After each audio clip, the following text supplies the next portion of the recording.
పవన్ అన్న ఏమనుకున్నా సాధించే వ్యక్తి. ప్రతి కేబినెట్ మీటింగ్లో మేము చర్చిస్తాం. తాగునీరు ఒక ప్రయారిటీ అని ఆయన ప్రతి కేబినెట్ మీటింగ్లో చెప్పారు.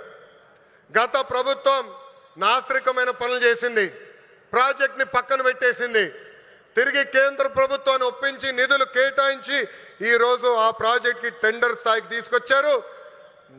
నా అన్న పవన్ అన్న త్వరలోనే ఆగిపోయిన పనులని ప్రారంభిస్తాం. ప్రతి గడపకి కుళాయి ద్వారా తాగునీరు కూడా అందించే బాధ్యత కూటమి ప్రభుత్వం తీసుకుంటుందని ఈ సభాముఖంగా తెలుపుకుంటూ ప్రకాశం జిల్లా ప్రజలందరూ ఒకటే కోరుతున్నా, వైకాపోల్ పరిస్థితి చూస్తుంటే జాలేస్తుంది. వాళ్ళు పని చేయరు, పని చేయాలనుకున్న వాళ్ళ చేత పని చేయనీరు. ఈరోజు కొత్తగా చెప్తున్నారు ఈ ప్లాంట్ల ద్వారా ఏదో అయిపోతుందని.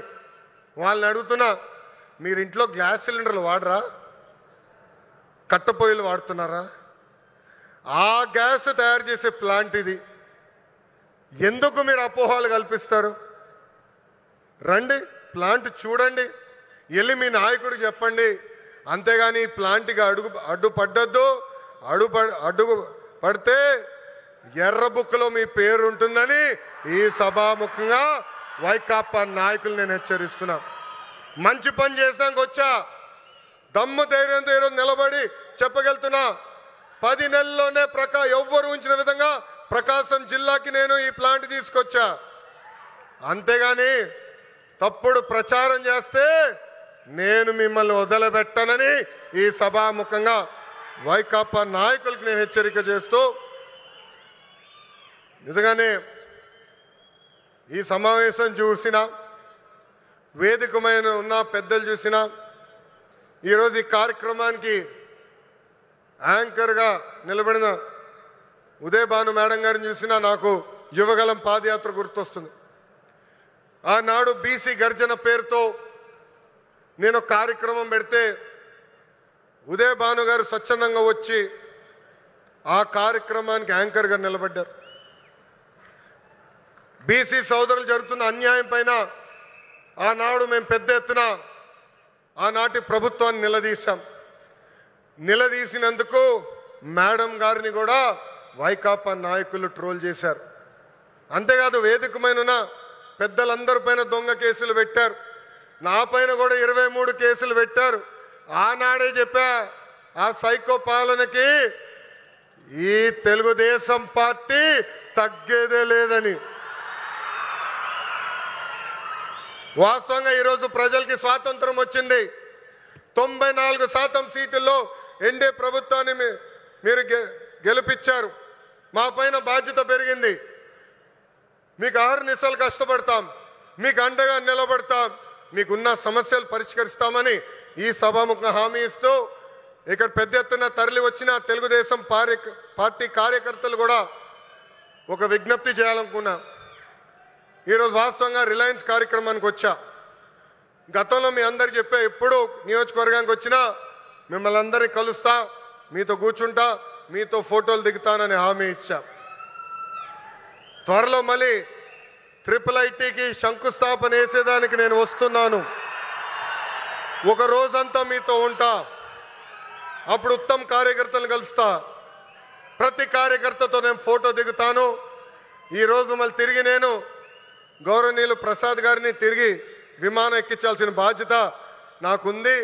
అందుకే ఈ కార్యక్రమం వెంటనే నేను వెళ్లాల్సి వస్తుందని ఈ సభాముఖ కార్యకర్తలందరూ తెలుపుకుంటూ, నాకు ఇంత అద్భుతమైన అవకాశం ఇచ్చిన ప్రకాశం జిల్లా ప్రజలందరికీ పేరు పేరున హృదయపూర్వక ధన్యవాదాలు తెలుపుకుంటూ మీ అందరి దగ్గర నుంచి సెలవు తీసుకుంటున్నాం. మరోవైపు వైద్యం చూస్తామనంటే ఆరోగ్యశ్రీ బిల్లుల పరిస్థితి చూస్తే నెట్వర్క్ హాస్పిటల్స్కు ఈ 11 నెలల కాలంలో మామూలుగా ఆరోగ్యశ్రీకి నెలకు 300 కోట్లు ఖర్చు అవుతుంది. 11 నెలలకు ఈ పెద్ద మనిషి ఈ నెట్వర్క్ హాస్పిటల్స్కి పెట్టిన బకాయిలు ఎంతో తెలుసా? 3,500 కోట్లు. 3,500 కోట్లు మా నెట్వర్క్ హాస్పిటల్స్కు బకాయిలు పెట్టినాడు. అంటే ఆ 300 కోట్లు నెల నెల ఇవ్వాల్సింది 11 నెలల్లో ₹1 ఇలా. చివరికి నెట్వర్క్ హాస్పిటల్ ఆరోగ్యశ్రీ పేషెంట్లకు వైద్యం చేయడానికి సుముఖంగా లేని పరిస్థితి ఈరోజు రాష్ట్రంలో కనిపిస్తూ ఉంది.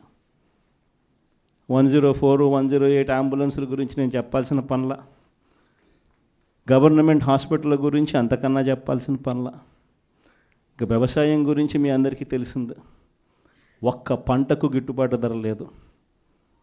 రైతు అనేవాడు దళారీలకు ఈరోజు పూర్తిగా అమ్ముడుపోయిన పరిస్థితిలో ఈరోజు రైతన్న వ్యవసాయం చేయాల్సిన పరిస్థితి. పెట్టుబడి సహాయం కింద అప్పుడేమన్నాడు, జగన్ 13,500 ఇస్తామన్నాడు. అది కూడా పిఎం కిసాన్తో కలిపి మేము వచ్చినామనంటే పిఎం కిసాన్ కాక 20,000 ఇస్తామని చెప్పి నమ్మబలికినాడు. ఈయన వచ్చాడు, కనీసం ఆ జగన్ అన్న ఉన్నప్పుడు ఆ 13,500 అన్న వచ్చేది. ఇప్పుడు అది బాయ, ఆ ఇస్తానన్న ఈ 20,000 ఇది బాయ. మరోవైపున రైతులకు ఆర్బీకేలన్నీ నిర్వీర్యం. ఉచిత పంటల బీమా పూర్తిగా ఎత్తేసాడు. సీజన్ ముగిసేలోగానే ఇన్పుట్ సబ్సిడీ వచ్చేదాన్ని కూడా ఊడబెరికేశాడు. వెరసి చూస్తే రైతులకు పెట్టుబడికి డబ్బులు లేకపోగా కనీసం రైతు పండించిన పంటకు గిట్టుబాటు ధరలు కూడా లేని పరిస్థితిలో ఈరోజు రాష్ట్రం ప్రయాణం చేస్తూ ఉంది. మరోవైపున చూస్తే వాలంటీర్ వ్యవస్థ లేదు, ట్రాన్స్పరెన్సీ లేదు, పారదర్శకత లేదు, స్కీములు లేవు. ఉన్నదల్లా ఏమిటి అనంటే రెడ్ బుక్ రాజ్యాంగం నడుస్తూ ఉంది, విచ్చల విడిగా కరప్షన్ జరుగుతూ ఉంది. మామూలు స్థాయిలో కాదు, విచ్చల విడిగా కరప్షన్ జరుగుతూ ఉంది. పోలీసులు పూర్తిగా వీళ్ళ కాపలాదారులుగా వాడుకుంటా ఉన్నారు, వీళ్ళ బంట్రొత్తులుగా పోలీసులను వాడుకుంటా ఉన్న పరిస్థితులు కనిపిస్తూ ఉన్నాయి. ఇలాంటి పరిస్థితుల మధ్య జరుగుతూ ఉన్నాయి. రాష్ట్రంలో ఈ ఉప ఎన్నికలు జరిగాయి. నిజంగా కొన్ని ఉదాహరణలు చెప్తా. ఎంత దారుణమైన పరిస్థితిలో ఈ రాష్ట్రంలో ప్రజాస్వామ్యాన్ని వీళ్ళు నడిపిస్తూ ఉన్నారు అని అంటే, తిరుపతిలో మీ అందరికీ గుర్తుండే ఉంటుంది, 48 స్థానాలు మనం గెలిస్తే వాళ్ళు గెలిచింది 1 స్థానం. తిరుపతి పరిస్థితి, ప్రజలు ఓటేస్తే ఇచ్చిన తీర్పు ఏమైంది? అక్కడ తిరుపతిలో మొన్న ఈ మధ్యకాలంలోనే ఎన్నిక జరిగింది, డిప్యూటీ మేయర్ ఎలక్షన్లకు. ఏకంగా మన కార్పొరేటర్లు ప్రయాణం చేస్తూ ఉన్న బస్సును ఏకంగా పోలీసు వాళ్ళే అడ్డుకొని, పోలీసు వాళ్ళే దాన్ని బస్సును ఆపి, ఆ బస్సులో ఉన్న ఎమ్మెల్సీని, ఆ కార్పొరేటర్లను పోలీసుల ఆధ్వర్యంలోనే కిడ్నాప్. బస్సు నిజంగా సిగ్గుండాలి ఈ మాదిరిగా చేయడానికి. విశాఖపట్నంలో జరుగుతూ ఉంది.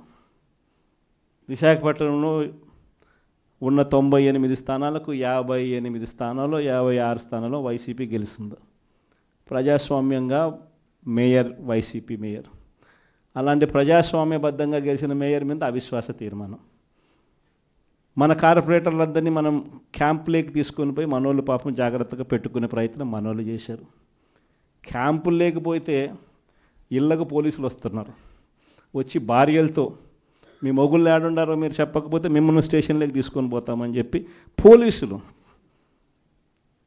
విశాఖపట్నంలో 40వ వార్డు కార్పొరేటర్ ఇంటికి పోలీసులు పోయి భార్యతో మాట్లాడిన మాటలు నిజంగా అసలు ఏమన్నా బుద్ధి జ్ఞానం ఉన్నోళ్ళు ఎవరైనా చేస్తారా? పోలీసుల్ని మాదిరిగా వాడుకునే కార్యక్రమం. రామగిరి మండలం, మన అనంతపురం జిల్లాలో, ఇక్కడ కూడా ఆశ్చర్యకరమైన విషయం. ఉన్నటి ఎన్ని ఎంపీటీసీలు అంటే 9 మనం గెలిస్తే వాళ్ళు 1 గెలిచినారు. అనంతపురం జిల్లాలో రామగిరి అనే మండలంలో ఈ కాన్స్టిట్యున్సీలో 10 ఉంటే వాళ్ళు 1, 9 మనకు. ఎవరు గెలిచాలి? యాక్చువల్గా మన వాళ్ళే గెలవాలి కదా, సంఖ్యాపరంగా చూసినా ఏం పరంగా చూసినా. కానీ పరిస్థితి ఏమిటి చూస్తే అక్కడ ఎస్ఐ మన ఎంపీటీసీలందరినీ కూడా ప్రయాణం చేస్తూ ఉన్న ఏకంగా పోలీస్ ప్రొటెక్షన్ ఇచ్చి నేను తీసుకుపోతాను మీ ఎంపీటీసీలందరినీ అని చెప్పి ఆయనే పోలీస్ ప్రొటెక్షన్ ఇచ్చినట్టుగా బిల్డప్ ఇచ్చి కనీసం ఆయన తీసుకుపోతున్నాడు అంటే దారి మళ్ళిస్తాడు. దారి మళ్ళించి ఆయన కిడ్నాప్ స్వయంగా చేస్తాడు. చేసి అక్కడ వీడియో కాల్ పెడతాడు. తెలుగుదేశం పార్టీ ఎమ్మెల్యేతో video call, Telugu Desam party MLA ఆయన కొడుకు. వీడియో కాల్లో మన ఎంపీటీసీని ప్రలోభ పెట్టే కార్యక్రమం. ఎస్ఐ ఒక బ్రోకర్గా ఎస్ఐ బిహేవ్ చేస్తాడు.